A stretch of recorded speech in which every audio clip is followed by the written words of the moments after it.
capítulo 7. A lo largo de la historia, mucha gente, incluso muchos teólogos, casi desde el propio inicio de la Iglesia como tal, rechazaron muchas cosas que vemos en la Biblia. Desde un principio muchos vieron en la Biblia pues cosas muy buenas, cosas que le agradaban, y también vieron cosas que, como le desagradaban, llegaron a la conclusión de que eran simplemente inventos humanos, o que eran simplemente una descripción de Dios que no correspondía con la realidad de nuestro Señor Jesucristo. Ese Dios que se humilla haciéndose hombre y en forma de hombre se hace siervo para morir en una cruz y darnos la salvación. Y cómo ese Jesús se da de una forma total y absoluta, derramando hasta la última gota de su sangre. Y cómo ofrece por gracia, sin merecerlo, ese perdón de los pecados. Bueno, pues para esas personas, para muchos de ellos, esa imagen de Jesús es inconcebible con el Dios del Antiguo Testamento. Inconcebible. Y por ejemplo, ya, como dijimos al principio incluso de la propia Iglesia, un tal Marción rechazó de plano todo el Antiguo Testamento. Él decía que era imposible que existiera un Dios tan sangriento. Es imposible que existiera un Dios tan vengativo, que no puede ser, que esto era simplemente la imagen de un Dios que no existía. Marción decía incluso que era imposible que existiera porque ¿cómo puede Dios ser responsable de los males de las guerras, de toda la sangre que se derramó tanto en Israel como en los pueblos a los cuales Dios mandó a matar por medio de Israel? Él propuso que el Dios creador no es el mismo Dios Padre de Cristo, nuestro Señor y Salvador. E incluso llegó a rechazar que se pudiera predicar del miedo a Dios para imponer la obediencia. Él decía que es imposible, que solamente hay que predicar el amor y que el amor es el único sostén que nos lleva a una vida de santidad. Pero Marción, que escribió todo esto en el segundo siglo, no ha sido el único. A lo largo de la historia, muchos han pensado igual. Y muchos hoy día siguen rechazando el Antiguo Testamento y al Dios del Antiguo Testamento. Con todo ello, lo único que se está mostrando es el pecado de la soberbia. Un pecado de la soberbia que sigue bullendo en el hombre y que hace a Dios a la imagen de lo que el hombre quiere que sea Dios. Y no. La palabra lo que nos muestra es Dios tal cual es. Tal cual es. No tal cual como yo quiero que sea. Muchas veces solamente nos vamos hacia el desequilibrio como creyentes. Y buscamos simplemente el amor. Unos conocidos de mi mujer, cada vez que escuchan una predicación acerca del juicio, dicen que ahí no había el Espíritu. Y se van.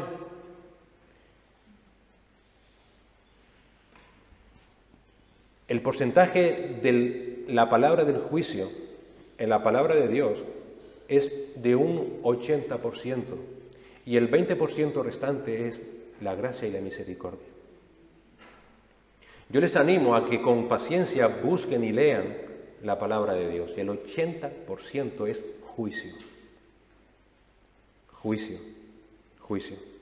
Y el mismo Dios que leemos y que vemos en el Antiguo Testamento es el mismo Dios que se hizo hombre y salvó. El mismo.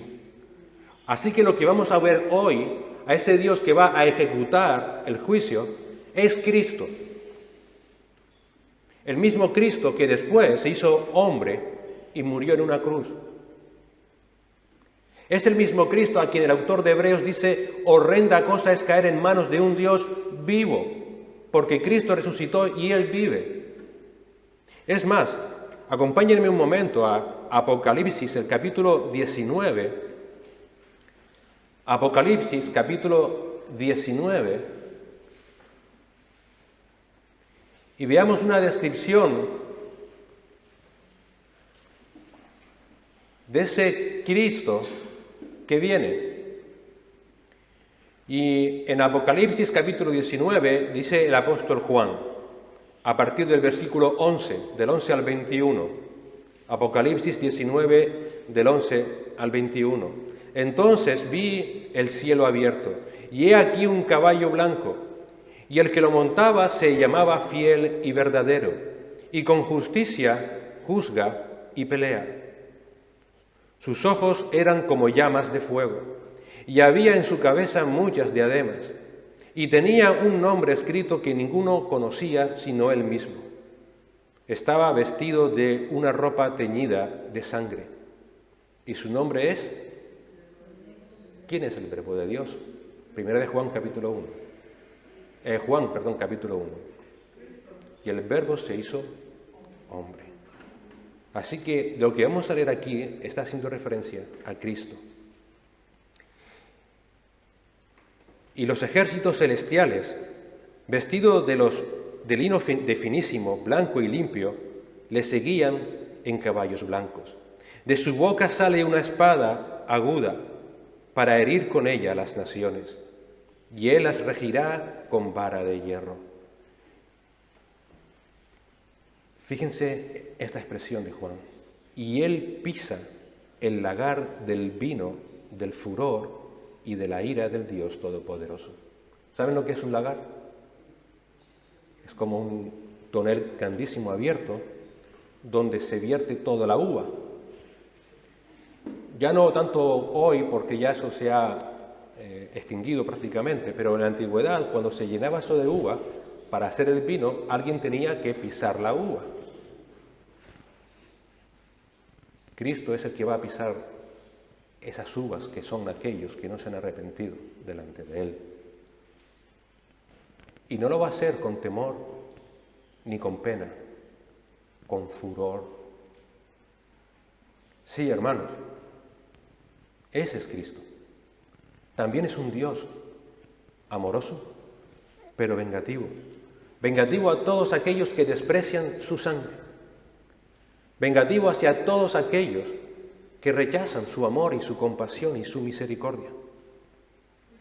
Por eso hoy en día ese Cristo se intenta poner a un lado. No puede ser, ese no es verdad. Sigo queriendo simplemente creer en ese Cristo amoroso y compasivo. Pero si yo quito parte de la personalidad de nuestro Señor, estoy quitando toda la esencia de Dios. Cuando quitamos a Cristo en toda la expresión de quién es Cristo, simplemente lo que estamos haciendo cuando hablamos de Cristo o cuando predicamos el Evangelio es centrarnos en nosotros, centrarnos en lo que yo quiero que sea Cristo, en mi bienestar, en lo que a mí me interesa, en lo que a mí me hace sentir bien. Por eso hoy en día hay una cosmovisión evangélica centrada en la criatura y no en el Creador. Por eso nos gusta escuchar predicaciones que alaben nuestra propia personalidad y no a Cristo. Y así, por ejemplo, leyendo acerca de lo que otros escritores han escrito acerca del diluvio, muchos llegaban a pensar, ¿cuánta gente murió? ¿Cuántos millones y millones murieron durante el diluvio? ¿Cuántos millones de niños, de mujeres, de ancianos? ¿No eran inocentes los niños? Pero nadie piensa en que había un Dios menospreciado. ¿Por qué? Porque seguimos centrados en nosotros mismos. Seguimos pensando en nosotros y no en Dios. Nadie piensa que hubo un Dios menospreciado, que hubo un Dios al que la gente aborreció, una gente que prefirió hacer tratos con los demonios antes que con Dios.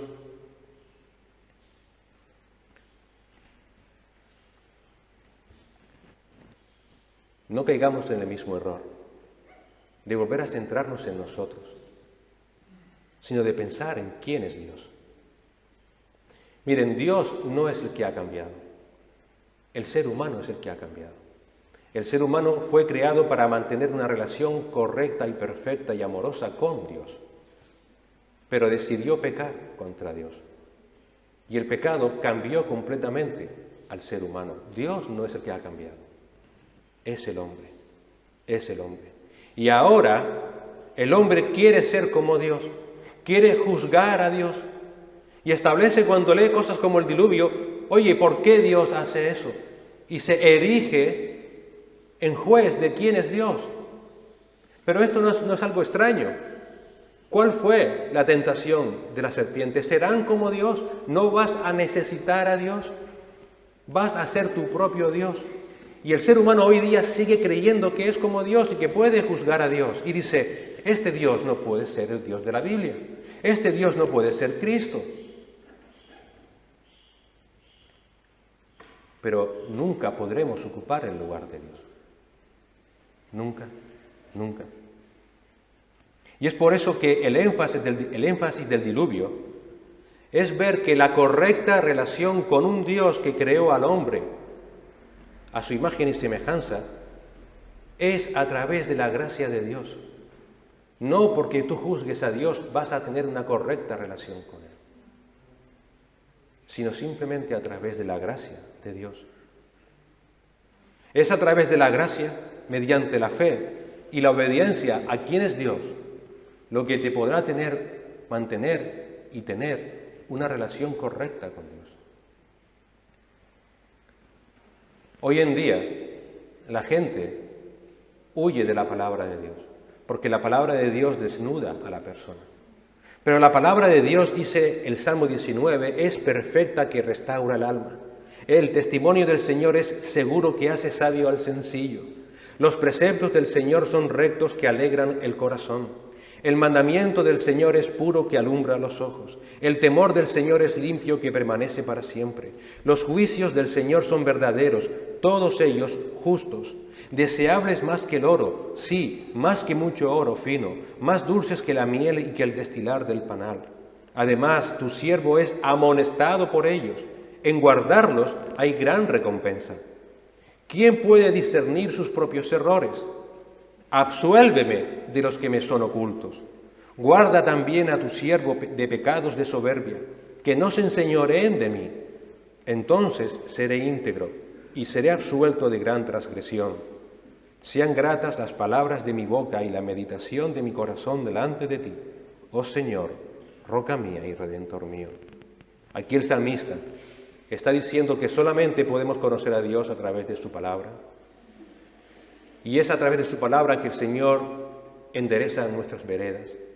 Quita de nosotros toda soberbia, todo orgullo de pensar que este Dios no es el Dios verdadero de la palabra, no es el Dios real, no es un Dios al cual no me voy a encontrar.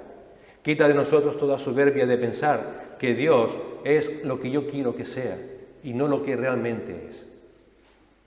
Y por eso le rogamos al Señor que en esta mañana su palabra, lo que vamos a leer en esta mañana, en este capítulo 7, transforme también nuestra vida y nuestra visión de quién es Dios, para que le amemos más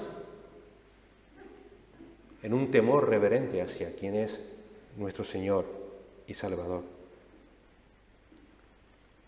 La palabra y la obediencia a su palabra es el único bálsamo para nuestras vidas.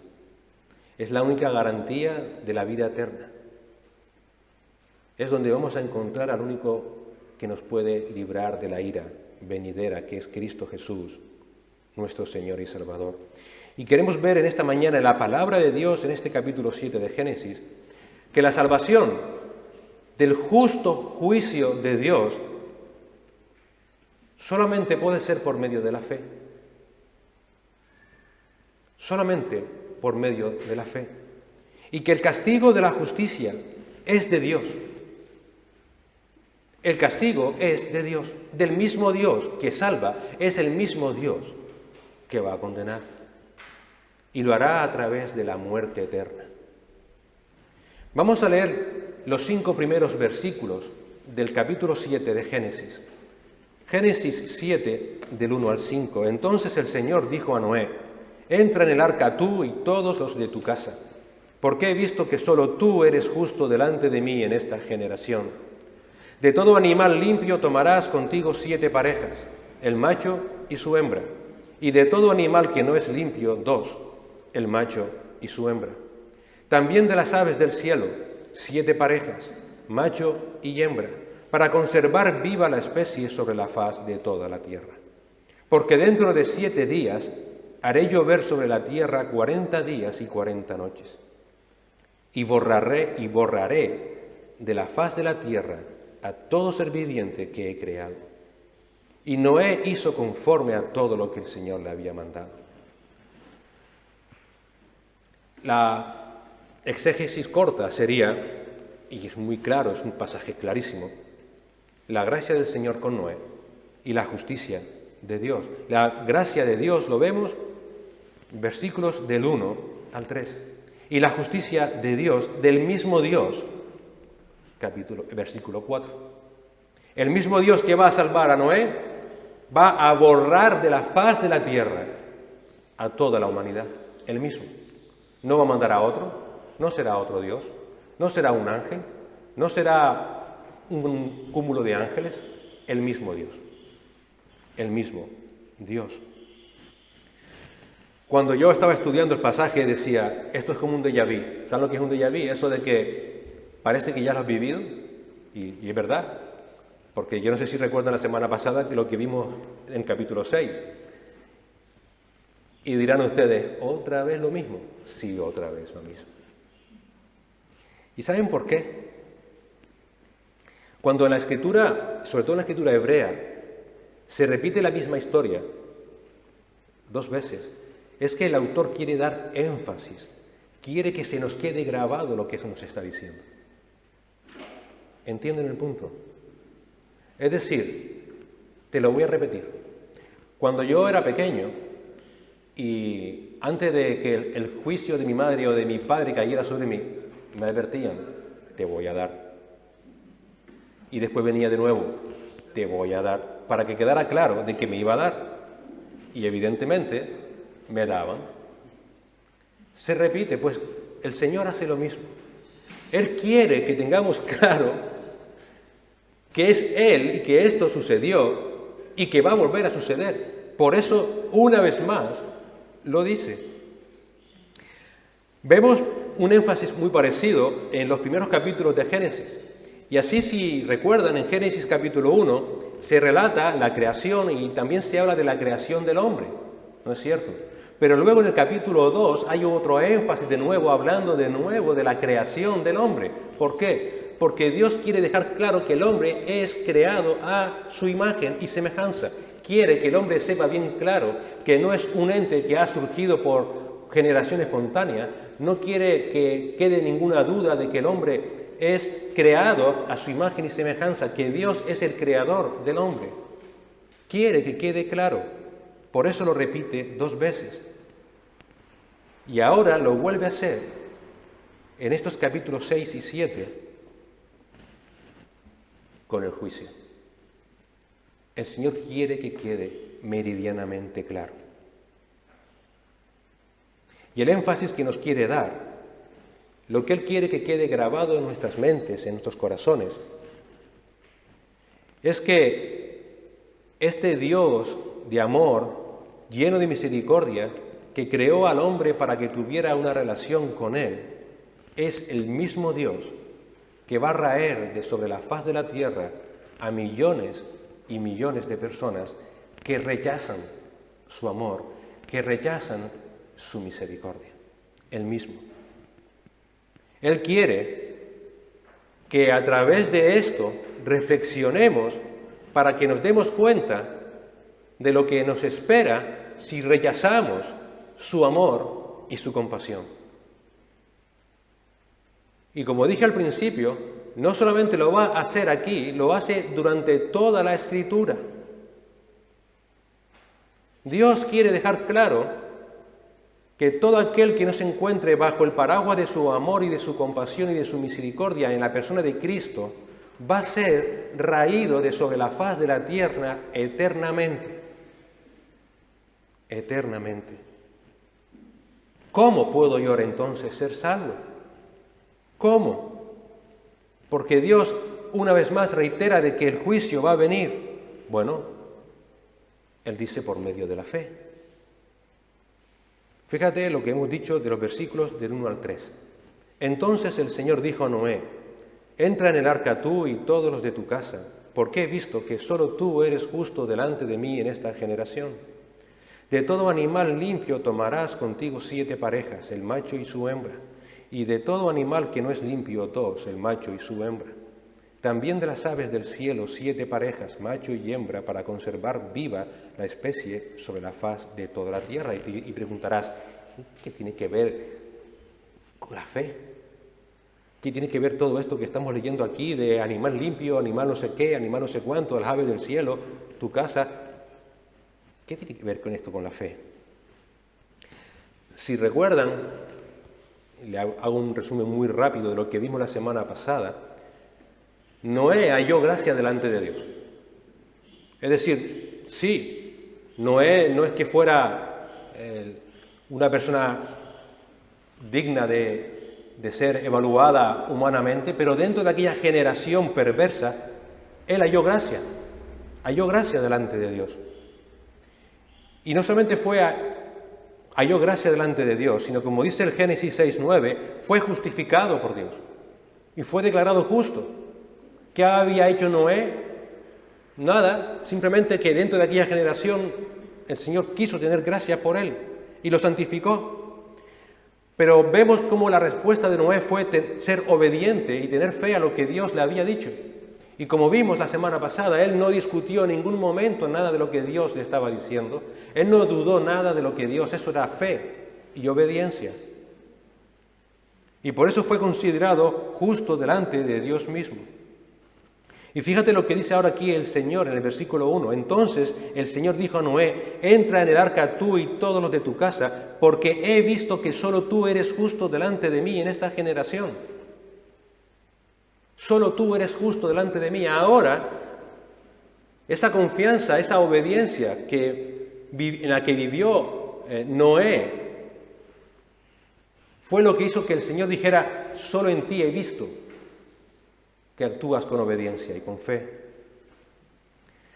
Desde el momento en que Dios le ordena a Noé que prepare el arca, hasta el momento en el que ahora el Señor dice: entra, muchos dicen que ha pasado como 100 años, otros dicen que había pasado como unos 120 años.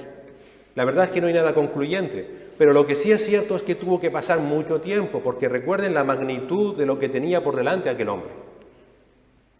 No era cualquier cosita, no era un bote, era realmente una barca de mucho cuidado.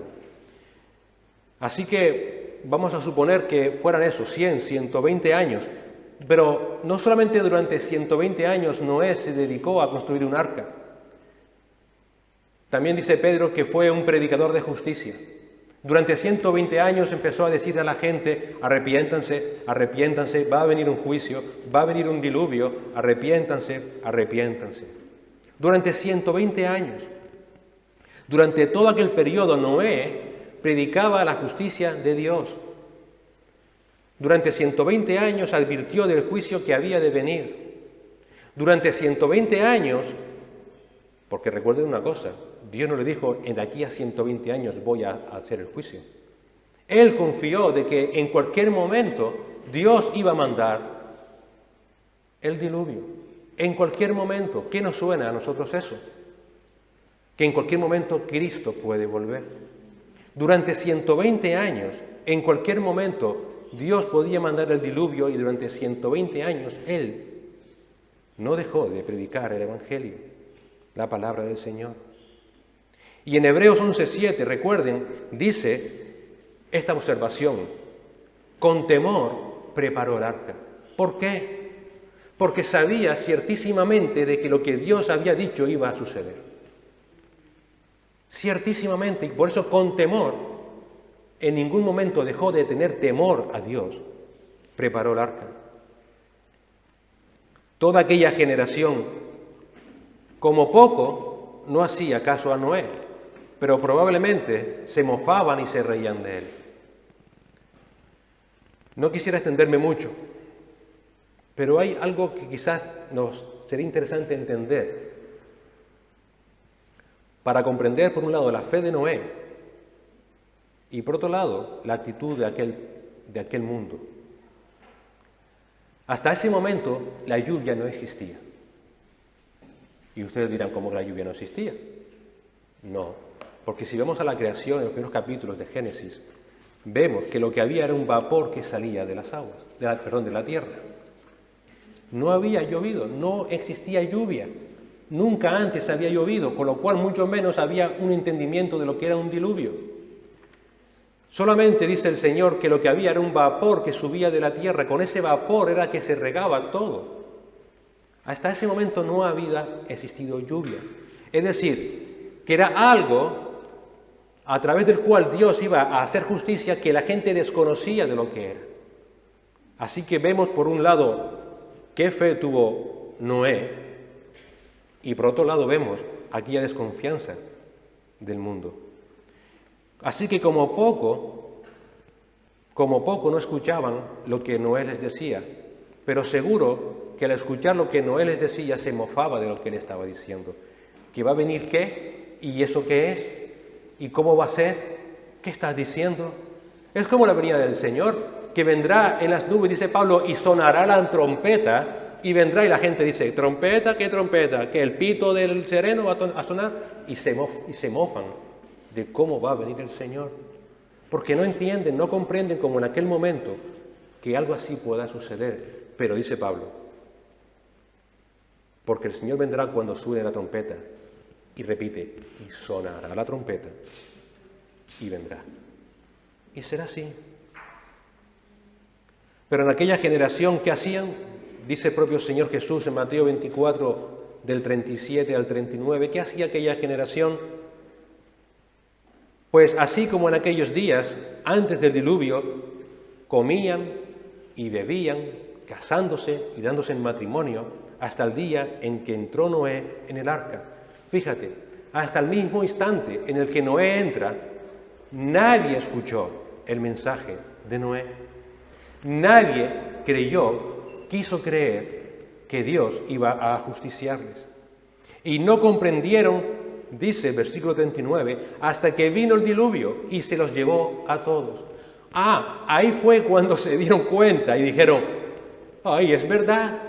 Y clamaron. Y ya como veremos más adelante, Dios fue quien cerró el arca, y Dios cuando cerró el arca, ya nadie pudo entrar. Con lo cual podemos entender que hubieron gente que cuando vieron el diluvio clamaron para poder entrar. Y Dios dijo, ya no más. Ya no más. De la misma manera pasará. Si tú crees, bueno, si de repente ese día que venga el Señor, pues yo no se diga, Señor, me arrepiento.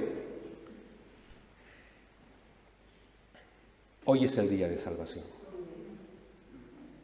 No esperes a mañana, porque ni siquiera sabes si vas a ver un mañana. En aquel momento, fíjate, dice, no comprendieron hasta que vino el diluvio y se los llevó a todos. No hubo misericordia. ¿Entiendes? La misericordia del Señor tiene su tiempo. Si la rechazas, no queda nada. Y sigue diciendo el Señor, así será la venida del Hijo del Hombre. Se va a cumplir lo mismo. Se va a cumplir lo mismo. Es lo que estamos viendo, una sociedad cada vez más rebelde contra Dios.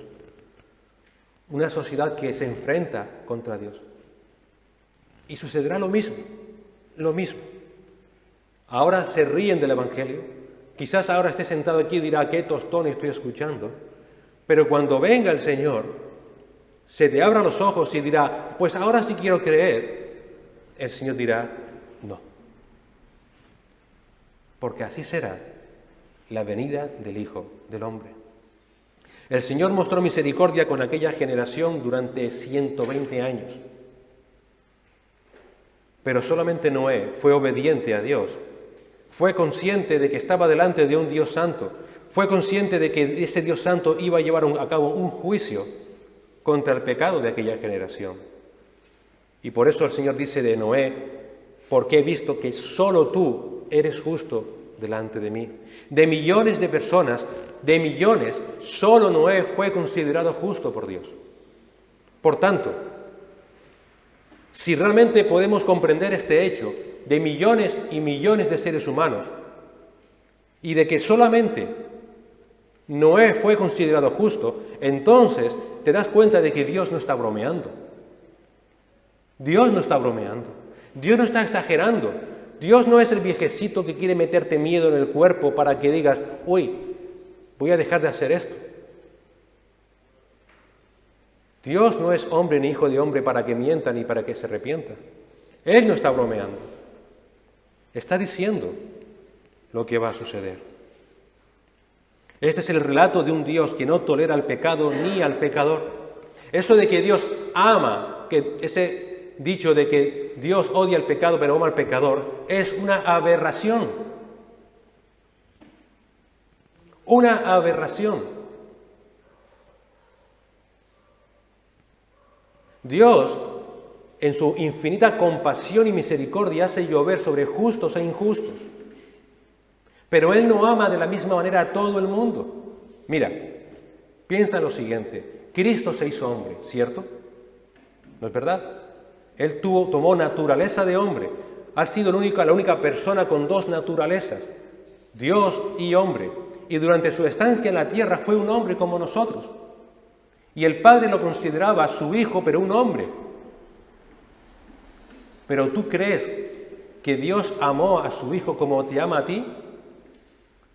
Del Hijo dijo el Señor, el Padre, este es mi Hijo amado en quien tengo complacencia, en quien me complazco, donde tengo todo mi complacencia, es Cristo. Él nunca nos ha amado como ama a su Hijo, Jesucristo.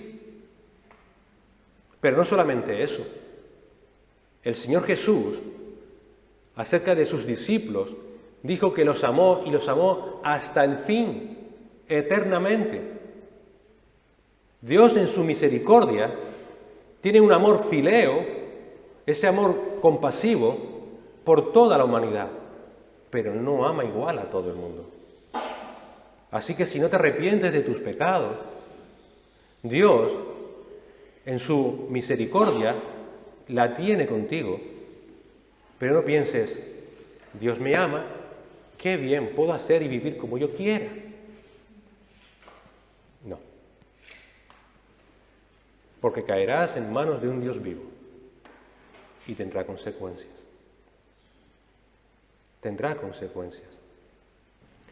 Ahora Dios está aquí afirmando no solamente que Noé había sido declarado justo por gracia, no solamente está declarando que fue santificado por gracia, como vimos en el capítulo 6, sino que ha vivido conforme a esa justicia que se le ha concedido por gracia.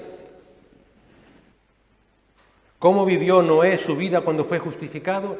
Por fe y en obediencia. Miren, somos salvos por gracia, ¿no es cierto? Nadie merece ser salvo.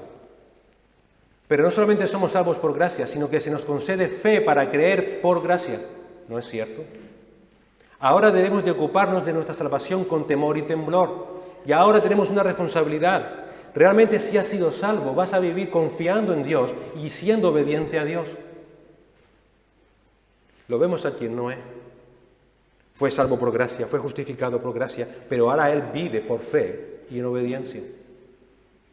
Es lo que dice Santiago en el capítulo 2, versículo 17.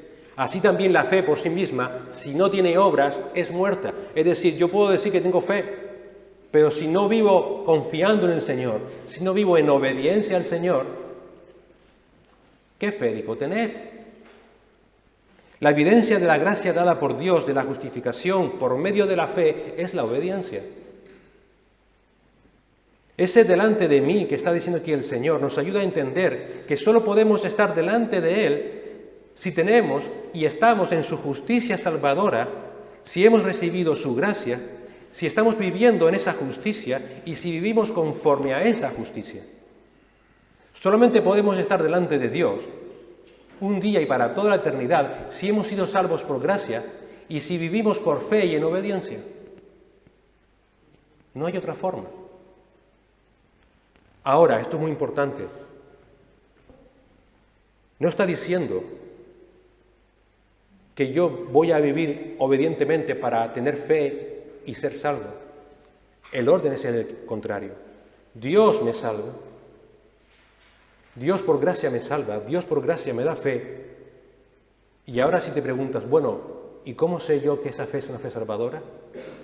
Si confías plenamente en Cristo y le obedeces. Si en ti no hay esa obediencia, si en ti sigue habiendo una vida en la que sigues amando las cosas de este mundo, yo te animo a que te examines. A que te examines. Noé cambió radicalmente y ya no vivió como aquel mundo. Vivió con temor delante de Dios. Vivió en obediencia a Dios y vivió confiando en Dios. Y es que para estar delante de su presencia, de la presencia de Dios, hay que tener en cuenta que en última instancia es Dios el que es el legislador. Él es el juez y Él es el verdugo. ¿Por qué hay que tener en cuenta todo esto? ¿Por qué? Porque tú no vas a poder entrar delante de Dios por tu propia justicia. Tú no vas a poder presentarte delante de Dios y decir, Señor, yo es que hice tantas cosas por ti. Yo en tu nombre hice tantas cosas. Mira, di comida a los pobres. Yo vestí a los que estaban desnudos. Mira, Señor, yo hice lo que no te puedas imaginar. ¿Les suena eso en los evangelios? ¿Cuál fue la respuesta del Señor hacia aquellos que fueron con su propia justicia? Apartaos de mí, hacedores de maldad, porque nunca os conocí, al fuego eterno, preparado para el diablo y sus ángeles. Para poder estar delante de Dios, debo de considerar, por tanto, que Dios es el legislador, es el juez y es el verdugo, por lo cual, si no tengo lo que es la justicia que Él como legislador dice, no tengo nada que hacer. Si no me declara justo, no tengo nada que hacer. Nada. ¿Qué tipo de justicia es la que Dios demanda? ¿Qué tipo de justicia es la que Dios demanda para que podamos estar delante de Dios? Mira los versículos 2 y 3. De todo animal limpio tomarás contigo 7 parejas, el macho y su hembra, y de todo animal que no es limpio, 2, el macho y su hembra. También de las aves del cielo 7 parejas, macho y hembra, para conservar viva la especie sobre la faz de la tierra. ¿Qué tipo de justicia es la que Dios demanda y que si se recibe por gracia, por medio de la fe, te va a poder permitir estar delante de Dios? Si vamos a los versículos 20 y 21 del capítulo 6, vemos que ya Dios ordena a Noé que debe meter en el arca a animales para preservarles la vida, ¿recuerdan? Pero ahora aquí amplía un poco el propósito de esa preservación. Y lo hace haciendo una distinción entre animales limpios y los que no lo son. Fíjate, y de todo animal limpio tomarás contigo 7 parejas, el macho y su hembra, y de todo animal que no es limpio, 2, el macho y su hembra. Aquí no se está refiriendo a que cogieran un animal que pasaba por allí, que estaba lleno de barro, que lo limpiara primero para ser considerado limpio. ¿A qué se refiere con animal limpio y animal que no es limpio? Esto nos va a ayudar a entender cuál es la justicia que Dios demanda para poder estar delante de Él. Esta distinción entre animales limpios o puros y animales no limpios o impuros es el punto clave a través del cual el Señor en Levítico da su ley. Y en Levítico capítulo 11 al capítulo 18, Levítico, desde el capítulo 11 al capítulo 18, vamos a ver todo lo que Dios habla acerca de lo que Él considera como animales limpios y animales impuros. Y, por ejemplo, en los versículos 46 y 47 de Levítico 11, 46 y 47, vemos la distinción entre animales que se podían comer y los que no, y así dice: esta es la ley acerca de los animales, de las aves, de todo ser viviente que se mueve en las aguas y de todo animal que se arrastra sobre la tierra, para hacer distinción entre lo inmundo y lo limpio, entre el animal que se puede comer y el animal que no se puede comer. Pero es que además hay otra distinción que ayuda a entender que no solamente es qué se podía comer y qué no, acerca de los animales limpios y los animales impuros, y que encontramos en Levítico en los capítulos del 14 y 15. Y se habla en este caso de los sacrificios de los animales puros para la expiación y para la purificación de los pecados. Y en los capítulos 14 y 15 de Levítico lo que no vamos a encontrar es qué hacer cuando una persona había pecado contra Dios. ¿Qué tenía que hacer? Tenía que sacrificar animales, pero no cualquier animal, sino aquellos animales que Dios había considerado limpios. Entonces, en esos capítulos de Levítico, lo que tenemos en la ley mosaica es esa codificación del sistema de sacrificios a través del cual todas las personas iban a poder mantener una relación correcta con Dios. El ser humano iba a pecar. ¿Y cómo voy yo a restablecer mi relación con Dios? Sacrificando animales. ¿Qué animales? Los que Dios había considerado limpios. Todo esto lo vemos, si quieren, resumido en el capítulo 18 de Levítico. Lo pueden leer. Y ahí lo van a encontrar.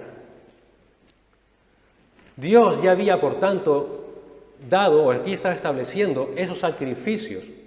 Pero, ¿acaso no hubo sacrificios anteriores? Sí. Hubo sacrificios para la expiación por los pecados desde el propio Edén. ¿Recuerdan qué fue lo que hizo el Señor cuando Adán y Eva pecan y ellos se dan cuenta de que estaban desnudos y habían pecado contra Dios? Dios mata y con la piel del animal que mató, ¿qué hizo? Cubrió a Adán y a Eva. ¿Por qué tuvo que matar un animal? Para cubrirles. ¿Por qué? ¿Por qué no simplemente le dijo: la próxima vez verás lo que te hago? Porque ¿recuerdan cuál fue la orden que le dio Dios a Adán? De todo árbol puedes comer, mas del árbol de la vida y de la muerte no podrás comer, porque el día que comas, ciertamente morirás. El pecado que trae. Por tanto, Romanos 6:23, ¿qué nos dice? Que la paga del pecado es muerte. Pero eso no es justo. Recuerda, para poder estar delante de Dios, debes recordar que Dios es el legislador, no lo eres tú.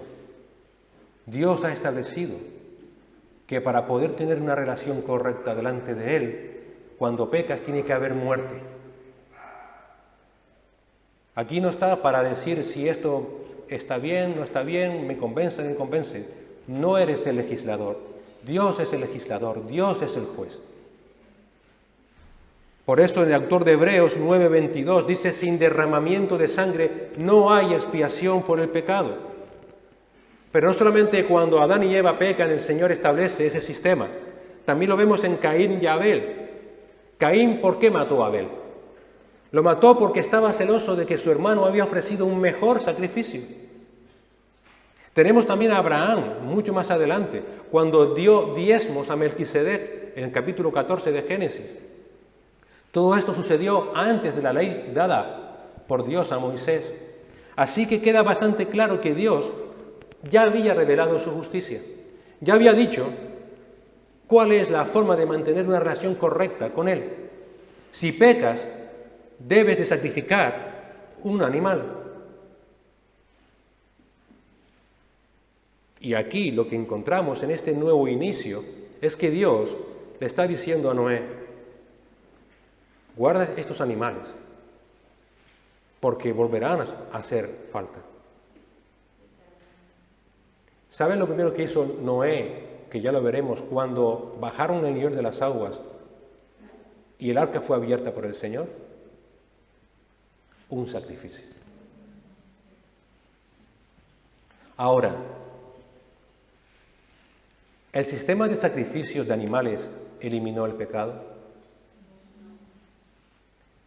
¿Ofrecer un animal puede quitar el pecado? ¿Ofrecer un animal te trae perdón? ¿Todo esto qué hacía entonces? Todo esto tenía un propósito.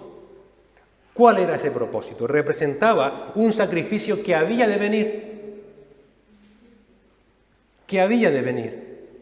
Todas las ofrendas, todo lo que leemos en Levítico, todo lo que estamos viendo hasta ahora, el propósito que tenía era apuntarnos a algo, apuntarnos a alguien. Porque ninguna de aquellas ofrendas jamás pudo cambiar los corazones de nadie. Jamás. No pudieron comprar su salvación, como creían los fariseos. Aquellos sacrificios eran, en cierto sentido, el propósito que Dios quería llevar a cabo en un futuro. ¿Por qué? Porque lo que iba a venir iba a ser el sacrificio perfecto, porque ese sacrificio perfecto no solamente iba a perdonar los pecados, sino que iba a cambiar corazones. Iba a quitar corazones de piedra e iba a colocar corazones de carne. Era la forma en la que Dios iba a grabar en esos corazones de carne su ley para obedecerle. No eran sino una sombra de lo que iba a venir. Todo aquello representaba simplemente el sacrificio final y definitivo que llevó a cabo ¿quién? Vamos a buscar Hebreos capítulo 10. Hebreos 10, del 1 al 10. Y en Hebreos 10, del 1 al 10, leemos lo siguiente.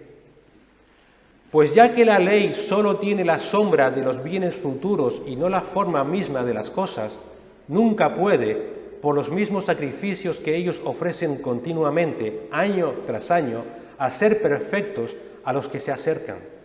De otra manera, no habrían cesado de ofrecerse, ya que los adoradores, una vez purificado, no tendrían ya más conciencia de pecado. Pero en esos sacrificios hay un recordatorio de pecado año tras año, porque es imposible que la sangre de toros y de machos cabríos quite los pecados. Por lo cual, al entrar Él en el mundo, ese Él es Cristo, dice, sacrificio y ofrenda no has querido, pero un cuerpo has preparado para mí. En holocaustos y sacrificios por el pecado no te has complacido. Entonces dije, he aquí yo he venido. En el rollo del libro está escrito de mí, para hacer, oh Dios, tu voluntad. Habiendo dicho arriba, sacrificios y ofrendas y holocaustos y sacrificios por el pecado no has querido, ni en ellos te has complacido, los cuales se ofrecen según la ley. Entonces dijo, he aquí yo he venido para hacer tu voluntad. Él quita lo primero y es para establecer lo segundo. Por esta voluntad hemos sido santificados mediante la ofrenda del cuerpo de Cristo, una vez por siempre. Aquí lo que nos está diciendo el autor de Hebreos básicamente es que los sacrificios no podían quitar el pecado, era el recordatorio de que realmente éramos pecadores. Por eso, Dios le dice a Noé, guarda estos animales para que hagas sacrificios y recuerdes que eres pecador. Que eres pecador, que no te has librado porque eres bueno y maravilloso, sino porque he tenido gracia por ti. Pero no solamente nos dice el autor de Hebreos que aquellos sacrificios eran para recordatorio de que somos pecadores, sino también que era la sombra de lo que había de venir. Y Cristo mismo dice, nada de esto, Dios, te ha satisfecho. Por eso me preparaste cuerpo a mí. ¿Para qué? Para hacer, oh Dios, tu voluntad. ¿Y cuál es la voluntad de Dios? Que todo aquel que crea en Cristo como Señor y Salvador sea salvo. Y la única forma de ser salvo, por tanto, es a través de la obra de Cristo. No hay otra. No hay otra forma. Así que Noé fue justificado, fue hecho heredero de esa salvación de Cristo, que vendría miles de años después. Noé fue salvo por la fe que tuvo en Dios y en vistas, aunque él no lo entendía en ese momento, de lo que iba a ser Cristo. Y en Hebreos 11:7 dice el autor de Hebreos: por la fe, Noé, siendo advertido por Dios acerca de cosas que aún no se veían, con temor preparó un arca para la salvación de su casa, por la cual condenó al mundo y llegó a ser, ¿qué? Heredero. Él aún en ese momento no entendía nada, pero por fe Dios le dio la herencia de la salvación en Cristo. En Cristo. Fue hecho heredero de la justicia que viene por la fe. Pablo a los Romanos dice en el capítulo 5, versículos 1 y 2, por tanto, habiendo sido justificados por la fe, tenemos paz para con Dios por medio de nuestro Señor Jesucristo. Esto no es solamente para nosotros, para todos aquellos que aún antes de que Cristo muriera en la cruz, fueron justificados por fe, como lo fue Abraham, como lo fue el propio Noé. Fue justificados por fe, pero ¿por dónde llega la paz? Con Dios. ¿Por dónde? Por medio de nuestro Señor Jesucristo, por medio de quien por medio de quien también hemos obtenido entrada por la fe a esta gracia en la cual estamos firmes y nos gloriamos en la esperanza de la gloria de Dios. Por fe, por medio de la gracia, por aquella gracia por la cual Noé fue salvado, por aquella gracia por la cual fue justificado, y en previsión de lo que el Señor iba a hacer, fue hecho heredero de la justicia de Cristo, por lo cual fue salvo. Noé fue salva de la ira de Dios en el diluvio, por lo que Cristo iba a hacer miles de años después. Por la fe en Cristo, todos aquellos que hoy vivimos seremos salvos de la ira venidera, de la misma manera que lo fue Noé. Por eso Pablo puede decir en Romanos 5, del 8 al 9, pero Dios demuestra su amor para con nosotros en que siendo aún pecadores, Cristo murió por nosotros. Entonces, mucho más, habiendo sido justificados por su sangre, seremos salvos ¿de qué? De la ira de Dios por medio de él. Y es que no hay otra forma de ser salvo, no hay otra forma de estar delante de Dios si no es por medio de Cristo. Cristo es el único sacrificio válido para el Padre. ¿Por qué? Porque es el único justo. No hay justo ni aun uno, dice Romanos 3:10. Por eso, dice Pablo en Romanos 3, versículo 22 al 26, la justicia de Dios por medio de la fe en Jesucristo. En Jesucristo. Para todos los que creen, porque no hay distinción, por cuanto todos pecaron y no alcanzan la gloria de Dios, siendo justificados gratuitamente por su gracia, por medio de la redención que es en Cristo Jesús. Esto estalla en nuestras cabezas. Estalla. Siendo justificados gratuitamente. ¿Entiendes eso? Fíjate. Voy a ser declarado justo de mi pecado sin hacer nada, pero el juicio tiene que castigarse. En sí mismo es una contradicción. Yo no puedo ser ajusticiado, pero a su vez ser librado. Y es lo que nos está diciendo aquí Pablo. Fuimos declarados justos gratuitamente, es decir, sin merecerlo. Cristo pagó y yo fui librado. Por gracia, por medio de la redención que es en Cristo Jesús, a quien Dios exhibió públicamente como propiciación por su sangre a través de la fe, como demostración de su justicia. Cristo, ¿cómo murió? En una cruz. Todo el mundo vio a aquel hombre ensangrentado, molido a palos, a latigazos. Seguro que lleno de moscas que se ponían en su cuerpo moribundo.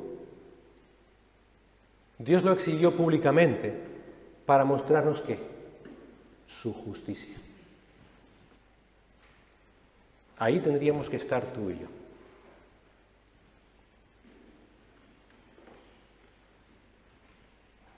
Pero Dios mostró públicamente a Cristo para que a través de Él pudiéramos ser salvos. Pablo sigue diciendo en este capítulo 25 de Romanos 3, porque en su tolerancia Dios pasó por alto los pecados cometidos anteriormente, para demostrar en este tiempo su justicia, a fin de que Él sea el justo y el que justifica al que tiene la fe en Jesús. Dios pasó por alto los pecados cometidos anteriormente.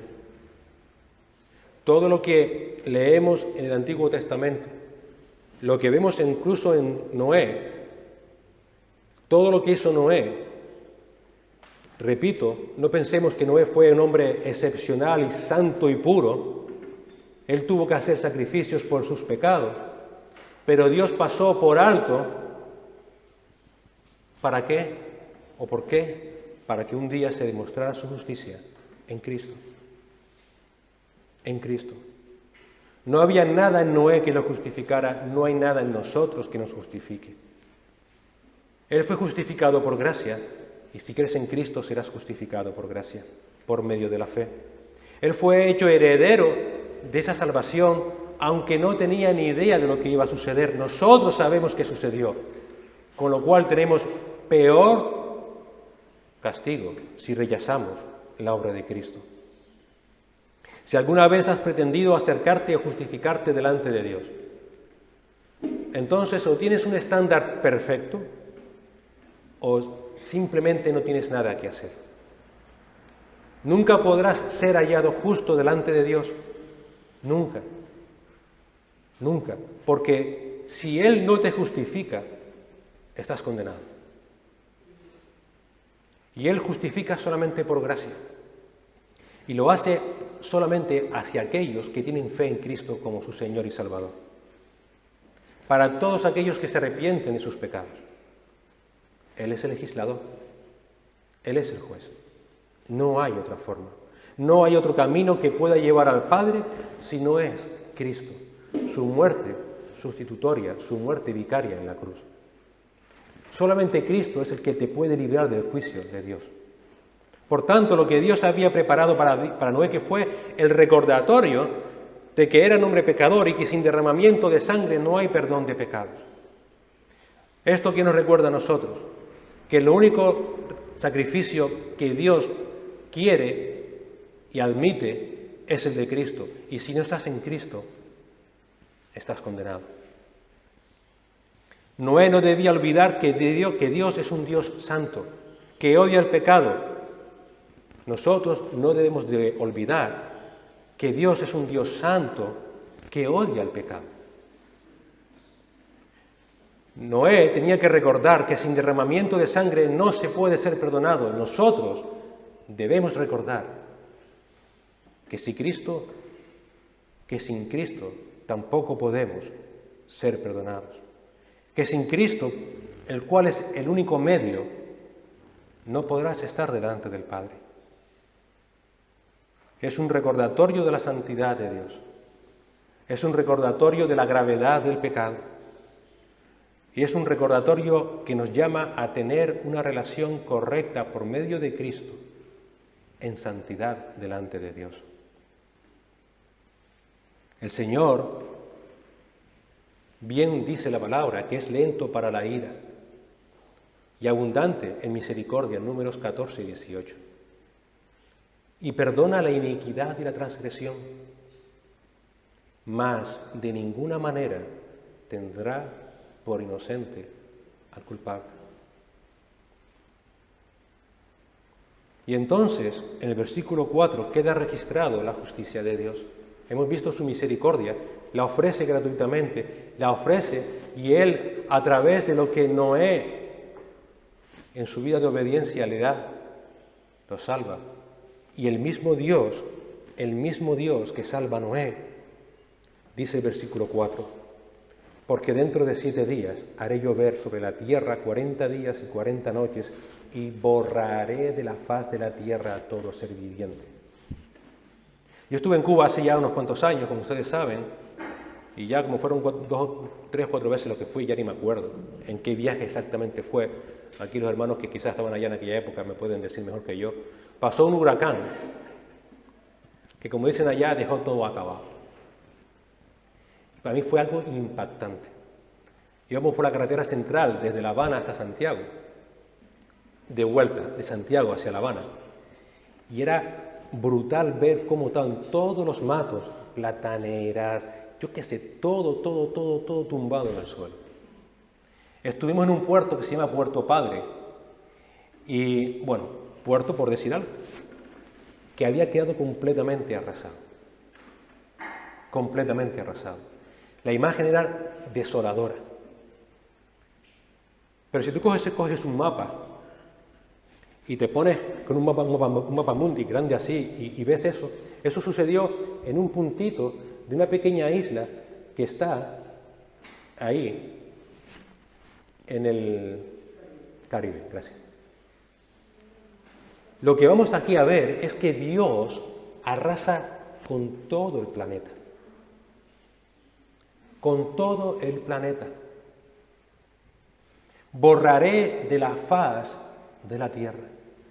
El mismo Dios, no es otro Dios, hermanos, no es otro Dios, querido amigo o amiga que nos visitas, el mismo. Y le dice a Noé, entra en el arca, versículo 1, entra. Y aquí estamos viendo el por qué le dijo el Señor, entra Noé. Aquí podríamos ver muchas cosas, pero quiero llamar simplemente la atención a este punto importante que quiero que se nos quede grabado: el amor de Dios, la misericordia de Dios y la justicia de Dios. Hermanos, tengamos siempre en equilibrio a Dios, su amor y su justicia. Y quisiera ver simplemente el enfoque personal de este versículo. Dentro de 7 días yo haré llover sobre la tierra y yo borraré de la faz de la tierra. Nunca en la palabra Dios deja de asumir su responsabilidad. Nunca en la palabra Dios se oculta detrás de nadie para llevar a cabo su justicia. Él es el justo y el que justifica.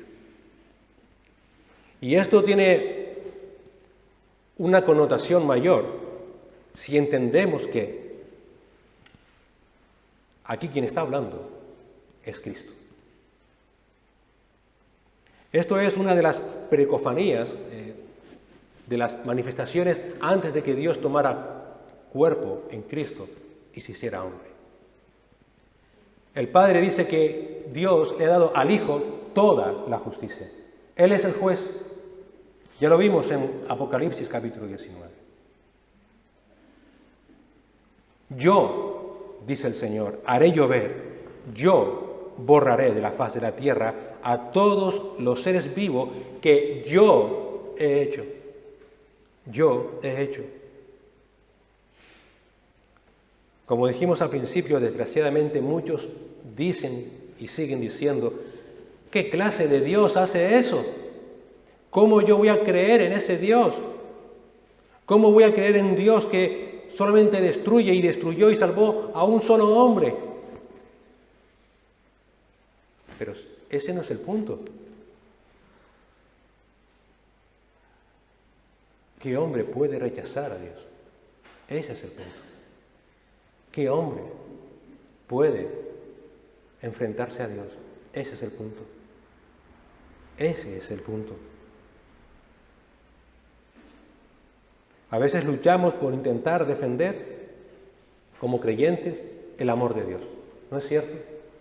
Y a veces cuando alguien nos hace este tipo de preguntas de ¿cómo yo voy a creer en ese Dios que hizo tantas cosas, que destruyó al mundo, que hizo... ¿Y qué hacemos nosotros como creyentes? Bien intencionadamente. Intentamos defender a Dios. Mira, Dios es bueno también. Dios hizo hombre y murió en una cruz. Dios no intenta defenderse a sí mismo. No intenta justificarse y decir, mira, lo hace y punto. Dios no busca que te defiendas. Dios no busca que intentemos ocultar su justicia. Él quiere mostrar su justicia.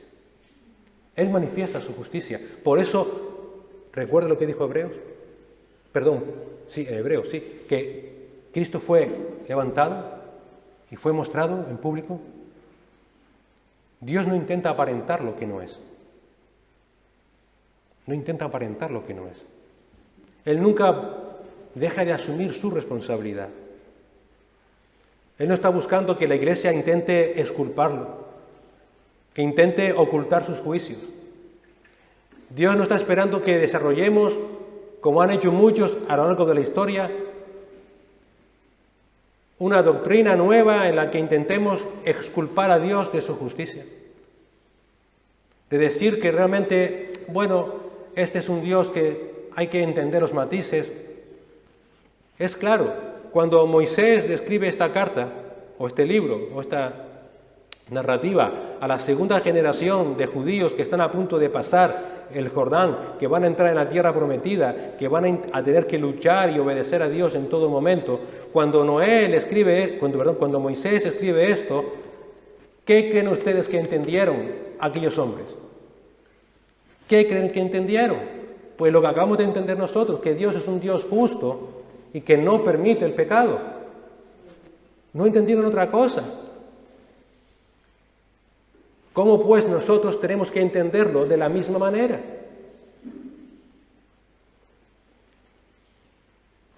El mismo Señor se lamentó en el capítulo 6, versículo 7, de haber creado al hombre. Borraré al hombre que he creado. Y en el capítulo 7, versículo 23, dice: así fue destruido todo ser que vivía sobre la faz de la tierra, desde el hombre hasta la bestia, los reptiles y las aves del cielo, y fueron raídos de la tierra, y quedó solamente Noé y los que con él estaban en el arca. Así borró. Una vez más se dice, no se intenta ocultar para que la gente pase por encima, se repite una y otra vez.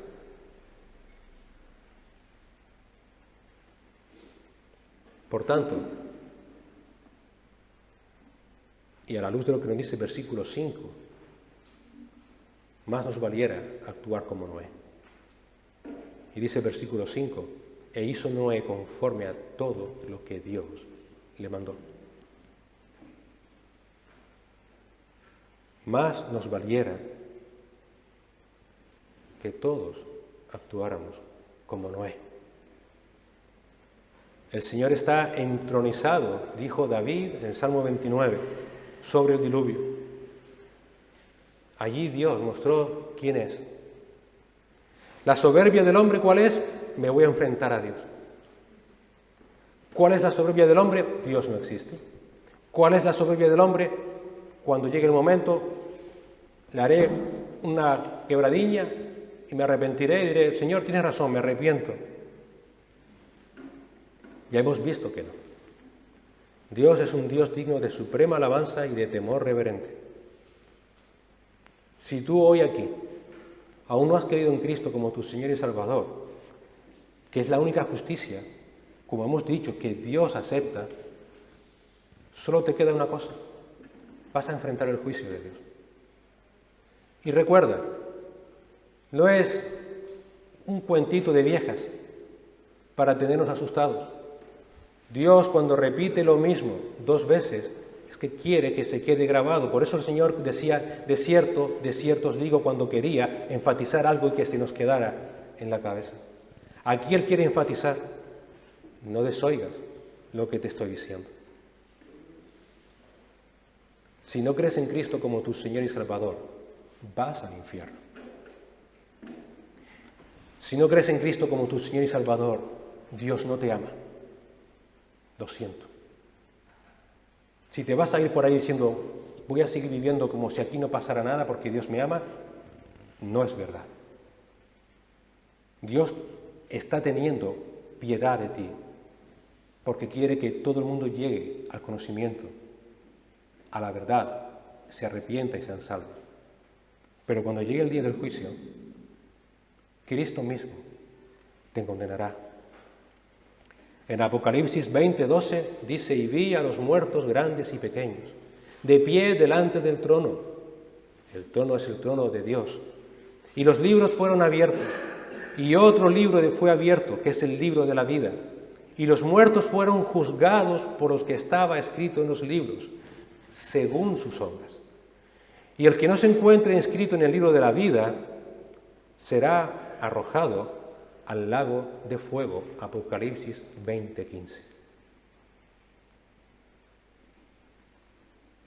La única forma de ser librado de ese juicio es que te arrepientas hoy de tus pecados, no mañana, hoy. Que hoy le pidas al Señor que tenga compasión de ti. Que vengas a Él y digas, Señor, perdóname. Y que creas en Él por medio de la fe. El Señor dice que todo aquel que en Él crea no se perderá, sino que tendrá vida eterna. Y será salvo de la ira de Dios. Y esto es totalmente seguro, amigo y amiga, totalmente seguro. Señor y Padre Celestial, gracias por tu palabra. Gracias por recordarnos que solamente a través de Cristo, nuestro Señor y Salvador, es que podemos estar delante tuya. Siempre ha sido así. Aún aquellos hombres de la antigüedad hoy están delante de ti a través de aquella obra de nuestro Señor y Salvador Jesucristo. Tú, Señor, de tal manera nos amaste que lo enviaste para que todo aquel que en Él crea no se pierda, sino que tenga vida eterna. Sabemos ciertísimamente, porque tú lo dices en tu palabra, que todo aquel que no se encuentre en Cristo será condenado eternamente. No hay un lugar intermedio, o contigo o contra ti. No hay otra forma de estar contigo si no es a través de Cristo. Por eso, primeramente, te damos las gracias por salvarnos, Señor, por darnos arrepentimiento y fe, por darnos tu palabra y porque ofreciste a tu Hijo, a tu único Hijo, a tu amado Hijo, en quien tenías complacencia para que muriera en nuestro lugar. Pedirte, Señor, que tú nos sigas ayudando a vivir en santidad y con temor reverente delante de ti. A no simplemente ahora relajarnos y decir, ya creí y ahora puedo seguir viviendo como vivía antes. Y rogarte, Señor, encarecidamente por aquellos que hoy nos acompañan. Señor, ten piedad de ellos. Que igual que has hecho con todos y cada uno de aquellos que has salvado, sálvanos, Señor. Porque a lo que se enfrentan es algo inimaginable. Inimaginable. Y sabemos, Señor, que tú no quieres que la gente perezca en ese lugar. Un lugar que tú preparaste para el diablo y sus ángeles, pero donde enviarás a todos aquellos que pisoteen la sangre de nuestro Salvador. Te pedimos por sus vidas, Señor. Tú sabes quiénes son. Obra, Señor, para tu gloria y recibe toda la alabanza por una salvación tan grande, Señor, que sigues ofreciendo a día de hoy. Te lo rogamos y te damos las gracias en Cristo Jesús, nuestro Señor y Salvador. Amén.